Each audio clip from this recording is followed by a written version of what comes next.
और यहाँ के जितने भी सीनियर हैं, मैं चाहती हूँ कि एक बार जोरदार ताली, जोरदार। थैंक यू दोस्तों, आज मेरे यहाँ से जिंदगी बदल रही है। मेरे जो सीनियर हैं वो किसी भगवान से कम नहीं है। मेरे घर की कंडीशन इतनी खराब थी कि सीनियर हर समय मेरे बारे में सोचते थे, इनके घर की जो समस्या है ये दूर करना। हम उससे एक ही बात कहते थे कि तुम्हारी जो समस्या है यही से दूर हो सकती है। तो मैंने किसी की बात नहीं मानी।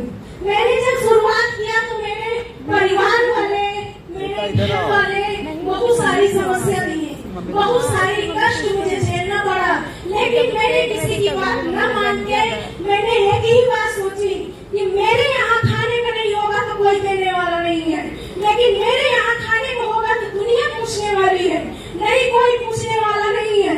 और ये बात मेरे समझ में आई कि मुझे अपने बच्चों को खुशियाँ पहुँचाना है, खुशियाँ देना है, तो मुझे कुछ खाना पड़ेगा। इसलिए मैंने खाना और करना शुरू किया। मेरे घर में एक समय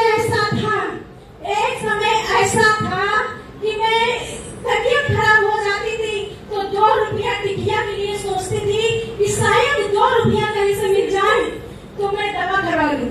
मैंने एक समय वो देखा था और आज मेरे घर में बताते हुए खुशी मिल रही है कि आज मुझे 1-1 रुपया का सोचना नहीं पड़ता है। मेरे घर में जो परिवार वाले, मेरे बेटा, मेरे हस्बैंड जिस चीज में हाथ रख देते हैं मैं खड़े खड़े उसको दिला देती हूँ। ये है संस्था की पावर और मैं हर खुशियाँ पहुँचा पा रही हूँ। एक समय था मेरे हस्बैंड भट्टे में जाते थे, काम करते थे, बहुत सारे भट्टे में समस्या होती है, उन्होंने झेलते थे, लेकिन आज मैंने यहाँ ठानी तो मेरे हस्बैंड को कहीं जाने की जरूरत नहीं पड़ती है और उन्होंने आज कहीं 1 रुपया कमाने जाते नहीं है। मेरे घर के जो एक छप्पर था, मैंने शुरुआत किया था और वो छप्पर हटा के मैंने यहीं से 4.5 लाख का मकान बनाई थी। थैंक यू दोस्तों।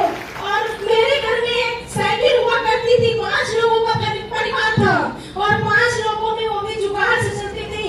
एक दिन पहले प्लानिंग होती थी कि कल साइकिल खाली हो तो मुझे कहीं जाना है, मैंने वो दिन हटा दिया। मैंने यहीं से अपनी कमाई से 95,000 की स्कूटी से चलती हूँ। थैंक यू दोस्तों। आज मेरे सपने बहुत सारे पूरे हो रहे हैं और बहुत सारे मैंने कष्ट झेला, सारे पूरे हो गए। और मैं यहीं से बात करूँ तो गरीब आदमी का सपना यही होता है, घर बना ले, बच्चों की शादी कर ले और पढ़ा ले। इससे बड़ा सपना गरीब का होता नहीं। यही मेरा सपना था कि मैं अपने बच्चों को पढ़ा लूं, लेकिन आज बताते हुए डर है और आज अप्लाई का दिन है। शायद ये लोग नहीं होते तो आज भी मैं किसी न किसी खेत में काम करती होती, लेकिन इन लोगों का सपोर्ट मिला। मेरे सीनियर मेरे भगवान हैं और इनको सपोर्ट हर समय